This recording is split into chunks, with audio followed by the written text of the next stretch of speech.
आज की जो अगली शेयरिंग है गौरी दीदी की, उसको शुरू करते हैं। गौरी दीदी श्री कृष्णा यूनिवर्सिटी में असिस्टेंट प्रोफेसर के पद पर कार्यरत है और यूएचवी प्रपोजल्स को समझने का प्रयास और जीने का प्रयास कर रही दीदी की ये फर्स्ट बैच है। तो दीदी, आपका स्वागत है। ओवर टू नमस्ते भैया। नमस्ते सभी को। अ, मैं अपना एक संक्षिप्त परिचय देना चाहूंगी। मेरा नाम गौरी तिवारी है और मैं मध्य प्रदेश के छतरपुर जिले में रहती हूँ। अभी वर्तमान में मैं श्री कृष्णा विश्वविद्यालय में प्रबंधन विभाग में सहायक प्राध्यापक पद पर कार्यरत हूँ। मेरी स्कूली शिक्षा जो है वो छतरपुर से ही हुई है। इसके बाद आगे की शिक्षा मैंने अलग अलग जगहों पर जाकर ली है।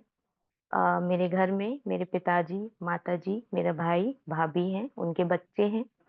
पिताजी मेरे रिटायर्ड बैंक कर्मचारी रहे हैं। माताजी मेरी गृहिणी हैं। जो भाई है वो मेरा इंडिया से बाहर है, वो एयरक्राफ्ट मेंटेनेंस इंजीनियर है।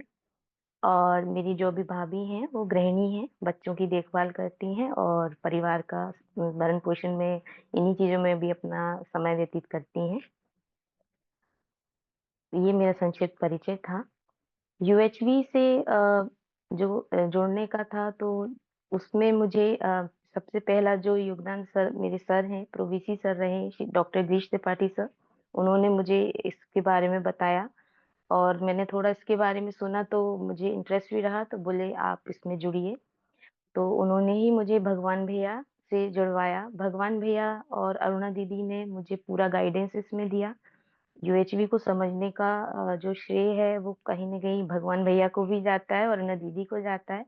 भगवान भैया ने मुझे मॉर्निंग सेशन से जुड़वाया कि उसमें आपको जो क्लियरेंस है स्वयं को लेके और आपके जीवन को लेके, वो और अच्छे से बनेगा। तो मैं उसमें भी जुड़ी। मॉर्निंग सेशंस को थोड़ा लेट ज्वाइन कर पाई, बट कुछ सेशंस अटेंड कर पाई, कुछ नहीं भी कर पाई क्योंकि स्वास्थ्य की दिक्कत हो गई थी, थोड़ा सर्जरी आ गई थी, तो मेरा मॉर्निंग सेशन बीच बीच में छूट गया। लेकिन फिर भैया ने मुझे एफडीपी भी करने को कहा, तो मैंने एफडीपी भी करी। और फैकल्टी डेवलपमेंट प्रोग्राम के अंदर मुझे काफी सारी चीजें उसमें क्लियर होती गई।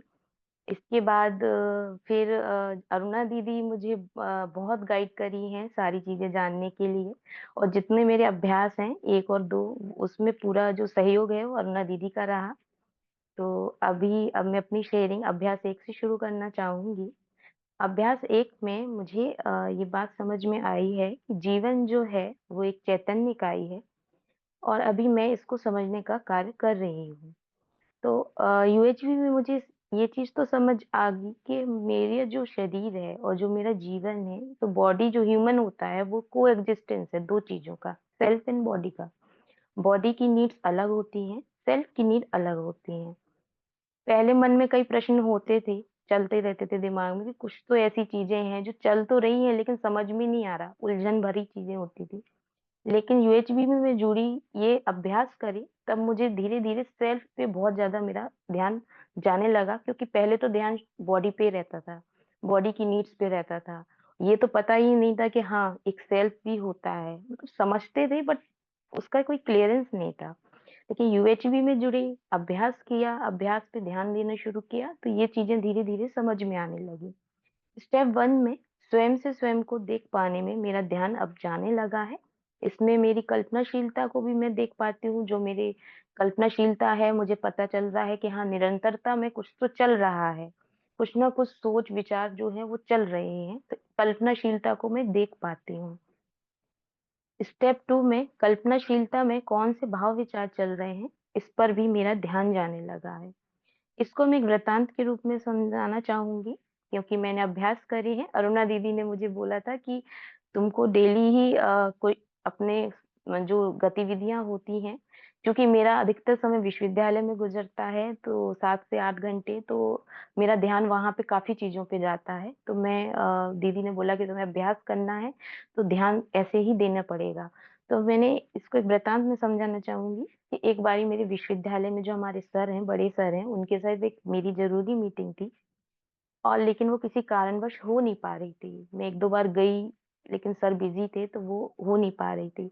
तो पहले ऐसा होता था कि ऐसा कोई भी इंसिडेंट होता था तो मैं ऐसी स्थिति में बहुत असहज हो जाती थी, दिन भर सोचती थी कि अरे ऐसा क्यों हो रहा है? और ऐसा मतलब असहजता का भाव चलता रहता था कि मीटिंग हो जाती या पता नहीं कब होगी, इस टाइप से। लेकिन जब यूएचवी में जुड़ी हूँ, चीज़ों को समझा है, भाव-विचार समझे हैं, तो मुझे ये चीज़ सहजता से समझ में आने लगी कि हो सकता हो कि कहीं सर बिज़ी हो गए होंगे या कोई और व्यस्तता होगी, तो मैं उस भाव में सहज रही। तो ये मुझे समझ आया कि ये भाव-विचार मेरे अंदर चला, ये सहजतापूर्ण चला। इसके बाद स्टेप 3 में चलते हैं, तो देखती हूँ कि जो भाव-विचार मेरी कल्पनाशीलता में चल रहे हैं, ये सहज हैं या असहज हैं, इस पर मेरा ध्यान अब जाने लगा है। सहज स्वीकृति का अगर भाव होता है, तो मैं बहुत सुखी महसूस करती हूँ। एवं असहज भाव में दुखी महसूस करती हूँ। अभी अभ्यास ही चल रहा है, तो मेरे अंदर दोनों भाव आते-जाते रहते हैं। सहजता की तरफ ज़्यादा ध्यान देने लगी हूँ, असहज होने की कोशिश करती हूँ कि असहज ना हूँ। फिर भी कहीं न कहीं अभी मेरा बिगिनर हूँ, तो कहीं न कहीं असहजता आ जाती है मेरे अंदर, लेकिन फिर भी मैं उसको सहजता में चेंज कर देती हूँ। स्टेप 4 में मुझ में कौन-सा भाव चले, इसका निर्णय मैं स्वयं लेती हूँ। इस अर्थ में अपने सुख-दुःख के लिए मैं ज़िम्मेदार हूँ, मैं पूरी तरह से ज़िम्मेदार हूँ। यह बात मुझे समझ में आई। इस चीज़ को मैं एक वृत्तांत के रूप में बताना चाहूँगी कि मेरी एक अच्छी दोस्त है, उससे मेरा किसी बात को लेके मतभेद हो गया, जिसमें मैंने आवेश में कुछ आके उसको बोल दिया उस समय। तो आवेश में तो मैंने बोल दिया, लेकिन मुझे ये समझ में आया कि बात तो बहुत छोटी-सी थी और आवेश में बोल देने के बाद में हमें बाद में समझ आता है कि हमने शायद कुछ गलत कहा है और उस भाव में हम असहज महसूस करते हैं और दुखी होने लगते हैं। तो यूएचबी में जब मैंने इस स्टेप को समझा, तो इस स्टेप को समझने के बाद मैंने इस चीज़ पे अपना ध्यान केंद्रित किया कि हाँ, अगर शांत रह के हम अपनी बात को रखते, तो ज़्यादा सहज महसूस करते और उस बात को अपने भाव में ही रखना चाहिए। तो मुझे ये बात समझ में आने लगी है कि इन सब की ज़िम्मेदारी तो मेरी ही है। ये जो निर्णय मैंने लिया है, अगर आवेश में कहा तो असहज होना ही था और अगर मैं शांत रह के अपनी बात को उसको समझाती, तो शायद मैं संबंध व्यवस्था को भी बना पाती और असहजता के भाव को सहजता में बदल भी सकती थी। तो इस स्टेप में समझ में आया कि दूसरों से हम शिकायत से मुक्त हो पाते हैं एवं अपने में परिमार्जन की सुधार करने के लिए भी तत्पर हो पाते हैं। स्टेप 5 में निर्णय लेने का आधार समझ है या मान्यता? जब समझ के आधार पे भाव का निर्णय करते हैं, तो सही सहज भाव का निर्णय कर पाते हैं, हम सुखी और आराम में रहते हैं। जब मान्यता के आधार पर भाव का निर्णय करते हैं, तो यह निश्चित नहीं होता है कि आराम में रहेंगे या परेशान रहेंगे। अभी तक तो निर्णय लेने के आधार मान्यता पे ही आधारित होते थे। सही समझ, सही चीज़ें समझ में अब आना मुझे शुरू हो गई हैं। अभ्यास करने के दौरान मुझे ये सही समझ आने लगी है। तो इसको भी मैंने इस तरीके से समझा कि पहले किसी के द्वारा कोई वस्तु मुझसे माँगी जाए, उस वस्तु की ज़रूरत मुझे भी होती थी, लेकिन मैं ना नहीं कह पाती थी और मैं उनको दे देती थी। अक्सर ऐसा होता है मेरे साथ, तो होता था, तो फिर मैं बहुत ज़्यादा असहज अंदर से असहज महसूस करती थी कि यार मुझे भी ज़रूरत है और मैं अब ये इन्होंने माँग ली है, मुझे देना पड़ रही है, मेरा मन नहीं है क्योंकि मुझे ज़रूरत है, लेकिन मैं फिर भी दे देती थी। तो असहजता लगती रहती थी अंदर और फिर मैं बहुत दुखी होती रहती थी। लेकिन मैंने जब सही समझ को समझना शुरू करा, तो फिर मैंने सही समझ के साथ अपनी बात को रखना शुरू किया। मुझे वहाँ समझ आया कि ठीक है, इस वस्तु की ज़रूरत है, पर उतनी नहीं है, तो मैं अब दे सकती हूँ। लेकिन नहीं, अभी ज़रूरत है, तो मैं सही समझ के साथ सामने वाले को अपनी बात रख पाती हूँ। तो इसमें मेरी संबंधों में भी प्रगाढ़ता बनी रहती है और मैं अपने सहजता के भाव में बनी रहती हूँ। स्टेप 6 में मुझे यह समझ आया है कि मुझे स्वीकार क्या है, तो मुझे स्वीकार है संबंध, विरोध नहीं, व्यवस्था, अव्यवस्था नहीं, सह-अस्तित्व, संघर्ष नहीं। संबंध मुझे स्वीकार है, विरोध का भाव मुझे स्वीकार नहीं है, यह मुझे समझ में अब आने लगा है। मुझे व्यवस्था स्वीकार है, अव्यवस्था नहीं और सह-अस्तित्व का भाव भी मुझे स्वीकार है, संघर्ष नहीं। स्टेप 7 में मुझे ये बात समझ आई कि संबंध, व्यवस्था एवं सह-अस्तित्व को समझना मेरी मूलभूत ज़िम्मेदारी है। इस ओर भी अब मेरा ध्यान जाने लगा है और समझ आने लगा है कि इन्हीं तीनों के अर्थ में हम सभी सुखी रह सकते हैं। तो ये मेरा अभ्यास 1 था। अब मैं अभ्यास 2 की तरफ चलना चाहूँगी। अभ्यास 2 में मुझे शरीर के बारे में काफ़ी सारी चीज़ें समझ में आईं। शरीर एक जड़ इकाई है, मटेरियल यूनिट है, इसकी ज़रूरतें टेम्परेरी हैं, ये भी मुझे समझ आया। तो इस ओर मेरा ध्यान अब जाने लगा है। पहले तो लगता था कि यही सब कुछ है, जो हमारा शरीर है। चैतन्य का तो मुझे अभ्यास के दौरान और सेशंस के दौरान समझ आया कि नहीं, चैतन्य की भी अपनी एक ज़रूरत है और शरीर की अपनी एक ज़रूरत है।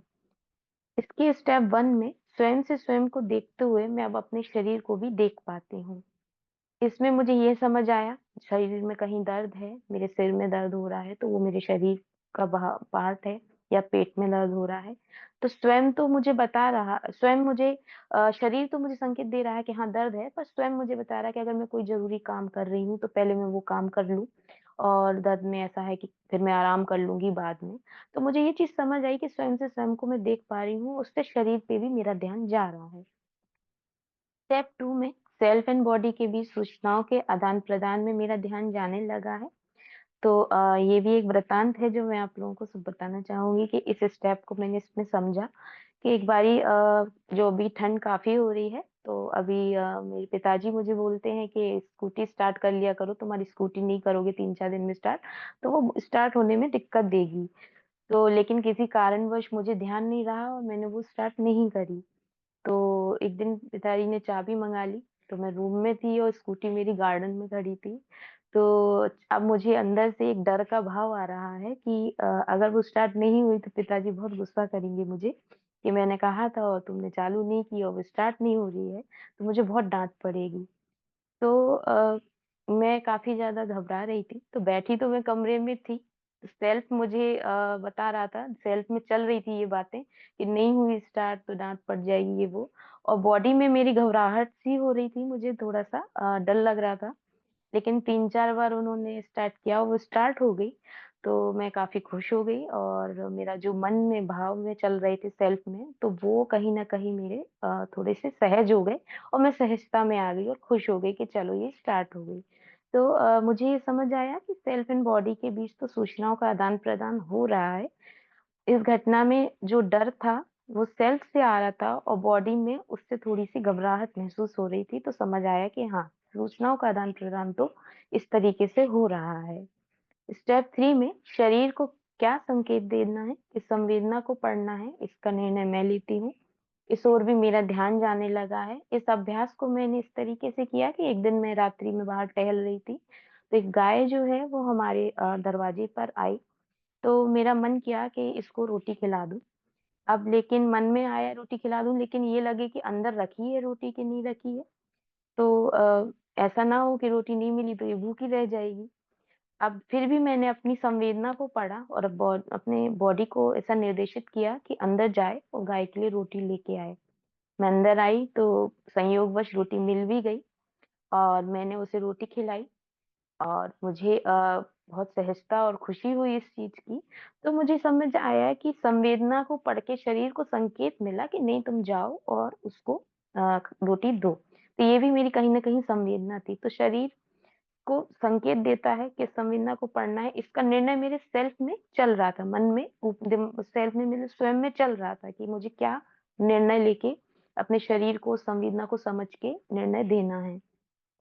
स्टेप 4 में मैं संवेदना हूँ या मेरी और संवेदना के बीच दूरी है, इस पर सूचना के तौर पर मेरा ध्यान जाता है। अभी मैं इसको और एक्सप्लोर कर रही हूँ। इसको थोड़ा-सा मैंने ऐसे भी समझा था कि मेरे को उँगली में एक बारी चोट लग गई और मुझे नहीं पता चला, छोटा-सा वैसा कट लग गया कि ये मुझे कब लगा। 4-5 दिन बाद मैं थोड़ा रास्ते में से जा रही तो मेरे एकदम ध्यान गया उस पे। मैंने कहा ये मुझे कब लगा? मुझे समझ नहीं आया। थोड़ा घाव पे पपड़ी थी तो मैंने देखा छू के तो हल्का-हल्का दर्द हुआ। तो मैंने कहा शायद हो सकता है ये मुझे 3-4 दिन पहले कहीं लगा होगा, लेकिन मुझे समझ नहीं आया। तो इस स्टेप को मैंने उसमें ही समझा कि हाँ, मेरे और संवेदना के बीच दूरी तो है, क्योंकि अगर दूरी नहीं होती तो मुझे उसी समय पता चल जाता कि हाँ, ये मुझे लगा है। तो कभी-कभी ऐसा भी होता है। लेकिन अभी इसको मुझे और एक्सप्लोर करना है इस स्टेप को। स्टेप 5 में बाह्य परिस्थिति का प्रभाव शरीर तक पहुँचता है। उसे मैं निर्णयपूर्वक पढ़ती हूँ, उसे अर्थ देती भी हूँ, कभी-कभी प्रभावित होती हूँ, कभी नहीं भी होती हूँ। तो बाह्य परिस्थिति जैसे कि मैं विश्वविद्यालय में हूँ, तो वहाँ पे किसी ने मुझे कभी कुछ ऐसी बात कह दी जो मुझे अच्छी नहीं लगी, तो पहले तो मैं बहुत असहज हो जाती थी, बहुत परेशान भी हो जाती थी, कई बार रिएक्ट भी कर देती थी। यूएचवी में जुड़ने के दो बाद मुझे जब सही चीज़ों की सही समझ से समझ में आने लग गई, तो मैंने अपनी बात को सही समझ के साथ अपने स्वभाव में रहना ही उचित समझती हूँ। अब कोई मुझे बाह्य परिस्थिति में कोई कहता है, तो मैं अपने को रोकती हूँ, चीज़ों को समझती हूँ। मेरे को यह भी समझ आता है कि हाँ, उस व्यक्ति के अंदर ये अभी योग्यता नहीं है कि वो अपने भाव को और अपनी चीज़ों का निर्णय ले पाएँ, तो इसलिए वो अभी वो समझ नहीं पा रहे हैं। लेकिन हाँ, मैं समझ रही हूँ क्योंकि मैं अभ्यास के अंदर हूँ, मेरा अभ्यास है, मैंने अभ्यास किया है, तो मेरी सही समझ उसमें बनी रही है। तो मैं सही समझ के साथ अपने स्वभाव में रहते हुए आकलन कर लेती हूँ कि हाँ, मुझे कहना है, नहीं कहना, सहज रहना है और सहज ही रहूँगी क्योंकि अंतिम निर्णय तो यही है कि मुझे निरंतरता में सुखी ही रहना है। स्टेप 6 में बाह्य परिस्थिति का शरीर पर प्रभाव तथा निर्वाह में प्रतिक्रिया पूर्वक करने पर मैं असहज होती हूँ एवं अनुक्रिया पूर्वक करने पर मैं सहज का भाव होता है। इस अभ्यास को मैंने इस तरीके से ही समझा कि एक बार एक ऐसा वृतांत है जिसको मैं बताना चाहूंगी, शेयर करना चाहूंगी कि मेरा घर के ही घर में मैं थी तो मेरा आधार कार्ड था जो मैंने मेरे पिताजी को दिया था किसी काम के लिए और उन्होंने मुझे लौटा दिया शाम में और वो मैंने रख लिया। अब कुछ समय बाद मुझे उसकी ज़रूरत पड़ी, कुछ दिन बाद, अब मुझे ध्यान नहीं आ रहा था कि मैंने वो कहाँ रखा है। अब पिताजी को मैंने पूछा तो बोले मैंने दे दिया है और मुझे लगा उन्होंने नहीं दिया है, मैं भूल गई थी। लेकिन फिर पिताजी ने मुझे ध्यान दिलाया कि तुमने उस जो बैग है उसमें रखा है, उसमें देखो। मैंने देखा उसमें मिल गया तो पिताजी थोड़ा गुस्सा किए कि तुम चीज़ों को सँभाल के रखा करो, ऐसे तुम भूल जाओगी तो कैसे चलेगा? तो मैंने कहा हाँ, गलती तो मेरी ही है क्योंकि मुझे ध्यान नहीं था। तो मैंने उनकी बात को अनुक्रिया पूर्वक देखा और अनुक्रिया पूर्वक देखते हुए मैंने उस पे कोई प्रतिक्रिया नहीं करी। मैंने कुछ ऐसा नहीं कहा कि अरे भूल गई तो क्या ये वो। नहीं, मैंने उस चीज़ को माना कि हाँ, यहाँ तो मेरी ही गलती है और मैंने उसकी अनुक्रिया करी तो मुझे ज़्यादा सहजता महसूस रही क्योंकि अगर मैं प्रतिक्रिया जो पहले होती थी, कई चीज़ ऐसी होती थी, मानव का स्वभाव कहीं न कहीं ऐसा भी होता है, कि गलती होते हुए वो एक्सेप्ट नहीं करता है। तो फिर वहाँ पे वो प्रतिक्रियाएँ करता है, प्रतिक्रिया देता है। तो प्रतिक्रिया देता है तो बाद में उसको अंदर ही अंदर लगता रहता है कि हाँ, मैंने गलत करा। लेकिन यूएचबी में जुड़ी हूँ, सही समझ बनी है, समझने लगी हूँ चीज़ों को, अभ्यासरत हूँ, तो इसमें मुझे अनुक्रिया का भाव ही अच्छा लगता है। तो मैं अनुक्रिया पूर्वक उस चीज़ को मानी, अपनी गलती मानी, तो मैं सहजता के भाव में रही। स्टेप 7 में शून्य एक अलग प्रकार की वास्तविकता है। मैं और मेरा शरीर शून्य में संतृप्त है। इस ओर भी सूचना के तौर पर अभी मेरा ध्यान जाता है। अभी मुझे इस स्टेप को और ज़्यादा एक्सप्लोर करने की ज़रूरत है। अभी मैं इसको और एक्सप्लोर कर रही हूँ। तो यहाँ मेरे अभ्यास 1 और 2 का जो है वो मैंने किया है। आगे के जो स्टेप हैं उसमें जो 4th स्टेप है कि सुख स्वभाव है या प्रभाव?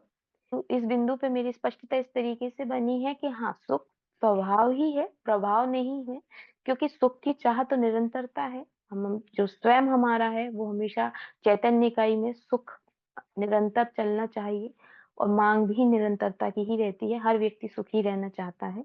अगर प्रभाव में रहेंगे, तो प्रभाव से कोई मतलब नहीं होता है। इस भाव में स्पष्टता बनी है। अगर इस स्पष्टता ऐसी बनी है कि प्रभाव में मैं मैंने किसी दिन अच्छे कपड़े पहन लिए, किसी ने तारीफ कर दी, तो मैं उसको सुख का भाव नहीं कहूँगी, वो क्षणिक होगा। और किसी ने उस दिन किसी चीज़ को लेके कुछ बुरा कह दिया, तो उसमें भी मेरे को प्रभावित नहीं होना है। तो सुख तो स्वभाव में ही है, प्रभाव में नहीं है। यदि सुख स्वभाव के रूप में देखती हूँ, तो स्वयं में सुनिश्चित करने के लिए मैंने ये कार्यक्रम करे हैं कि दीदी के साथ में मैं कंटिन्यू जुड़ी हुई हूँ। और मैं यूट्यूब के माध्यम से चीज़ें जानती हूँ, शेयरिंग भी सुनती हूँ, पढ़ रही हूँ इसको और अभ्यास कर रही हूँ। ये कार्यक्रम मैं कर रही हूँ। तो आप हमारा कितना कार्यक्रम अभी भी अनुकूल प्रभाव जुटाने के अर्थ में है। अनुकूलता और प्रतिकूलता दोनों ही सुख नहीं है, ये भाव भी मुझे समझ में आने लगा है। ना तो व्यक्ति अनुकूलता में ही सुखी होगा, ना प्रतिकूलता में सुखी होगा। ये चीज़ मुझे समझ आई है। हमारा कितना कार्यक्रम चैतन्य के अर्थ में है, कितना शरीर के अर्थ में है, तो दोनों को बैलेंस करके चल रहा है, ये मैंने देखा है। शरीर की अपनी ज़रूरतें हैं, चैतन्य की अपनी ज़रूरतें हैं। चैतन्य जो है वो कंटीन्यूअस है, कॉन्शियस यूनिट है और शरीर जो है वो एक जड़ इकाई है। दोनों की नीड्स अलग-अलग हैं। चैतन्य तो चलता ही रहेगा, शरीर जो है वो एक समय के बाद उसको त्यागना ही पड़ता है। लेकिन चैतन्य जो है वो नए तरीके से चीज़ों को धारण करता है, नए शरीर को धारण करता है, ये समझ में आने लगा है। पहले मेरे जो जितने भी मैं सोचती थी, कार्य करती थी, वो मान्यता के आधारित पर होते थे, संवेदना पे भी आधारित होते थे। बट अब धीरे-धीरे सही समझ पर ये आधारित होने लगे हैं। अभी अभ्यास कर रही हूँ और अभ्यास करते-करते मैं चाहती हूँ कि मेरे सही समझ पे ही अब मैं सारे निर्णय ले पाऊँ और सहज स्वीकृति के भाव में रह पाऊँ। स्वयं के समझ के लिए अभी तो मैं जो है एक्सरसाइज करती हूँ, तो दिन में मैं हर 1-2 घंटे में अपने दिन में घटित होने वाली घटनाओं को मैं देखती हूँ, उनको समझती हूँ, आकलन भी करती हूँ, स्वमूल्यांकन भी करती रहती हूँ कि हाँ, अच्छा इस घटना पे मुझे कैसा रहना चाहिए, कैसा नहीं रहना चाहिए, कौन-सा भाव रखना चाहिए। अभी तो ये चल रही क्योंकि मैंने बताया आप लोगों को कि अभी मेरे अभ्यास हैं तो सहजता होती है, लेकिन सहजता का भाव ज़्यादा होने लगा है, असहजता अब बहुत कम हो गई है। जो छोटी-छोटी चीज़ों पे भी असहज हो जाती थी, उन चीज़ों में तो सहजता ही बनी रहती है। कोई बहुत बड़ा इंसिडेंट हो जाए तो थोड़ा असहज हो जाती हूँ, लेकिन फिर उसको सहजता में ही मैं अपने आप को बदल लेती हूँ। और अभी मैं विश्वविद्यालय से जुड़ी हुई हूँ, तो मैं चाहती हूँ कि मैं मेरी भी ये ज़िम्मेदारी है कि मैं यूएचवी को समझूँ, इसको अच्छे से समझ के जो हमारे विद्यार्थी हैं, जो उसमें पढ़ने वाले बच्चे हैं और हमारे जो अन्य शिक्षक साथी हैं, वो भी इसको समझ पाएँ। तो मैं अभी ये चाहती हूँ कि एक विश्वविद्यालय में हम एक सेल का निर्माण करें, यूएचवी सेल का और वहाँ से ही हम बच्चों को और अन्य जो हमारे शिक्षक साथी हैं, उनको भी इससे जोड़ें और इसके बारे में इसकी महत्ता और अपनी चीज़ों को समझाने का प्रयास कर पाएँ, ये मैं चाहती हूँ। और यूएचवी में मुझे यही उपलब्धि हुई है कि सबसे पहले तो मुझे समझ आया कि कोएग्जिस्टेंस है दोनों का, बॉडी और सेल्फ का और केवल बॉडी पे ही ध्यान नहीं देना है, सेल्फ को पे भी ध्यान देना है, दोनों का एक जो बैलेंस है वो होना चाहिए।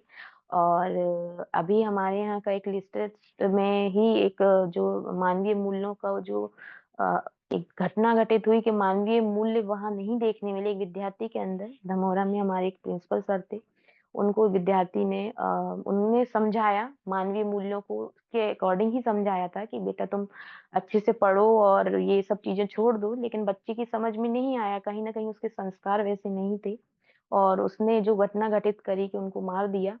तो ये कहीं न कहीं दिखाता है कि मानवीय मूल्यों की कितनी ज़्यादा ज़रूरत है लोगों के अंदर, बच्चों के अंदर, शिक्षा के अंदर। जब तक बच्चे शिक्षित होंगे, तो केवल शिक्षा क्योंकि शिक्षा ही व सभी को शिक्षित करती है और शिक्षा ही एक ऐसा एक स्तंभ है जिसमें बच्चों को भी समझ आएगा, क्योंकि बच्चे ही आगे का भविष्य निर्माता हैं। तो उनको भी समझ में आना चाहिए कि मानवीय मूल्य आखिर हैं क्या? क्या ज़रूरतें हैं, कौन से भाव होने चाहिए, तो ये मुझे भी समझ में आ रहा है और मैं चाहती हूँ कि इसको मैं ज़िम्मेदारी पूर्वक आगे लेके जाऊँ। ये मेरी पूरी शेयरिंग थी। मैं सभी लोगों का, सभी भैया लोगों का बहुत आभार व्यक्त करती हूँ। मैं गणेश भैया का आभार व्यक्त करती हूँ कि उन्होंने इतना अच्छा एक पूरा कॉम्प्रिहेंसिव फ्रेमवर्क प्रोवाइड किया हम लोगों को कि ये चीज़ समझ में आई कि क्या है, क्वेश्चन्स तो चलते हैं, प्रश्न चलते हैं दिमाग में, उलझन रहती है, लेकिन अब वो चीज़ें पूरी क्लियर होती जा रही हैं। तो जब खुद समझ पाएँगे तभी सामने वाले को भी समझा पाएँगे। और यही पूरा गोल है और कुमार भैया, शर्मिला दीदी, भगवान भैया, अरुणा दीदी सभी को बहुत-बहुत धन्यवाद। स्पेशली अरुणा दीदी को, उनसे मेरा बहुत इंटरेक्शन हुआ है, बहुत प्रश्न थे मेरे, उन्होंने बहुत सहजता से मेरे प्रश्नों का उत्तर भी दिया और मुझे इसमें जोड़ा। सभी भैया लोगों को बहुत-बहुत धन्यवाद, सभी दीदी लोगों को बहुत-बहुत धन्यवाद। जी, धन्यवाद दीदी। तो अभी मैं तो कुमार भैया को आमंत्रित करता हूँ कि भैया दीदियों के शेयरिंग के बारे में हमें गाइड करें।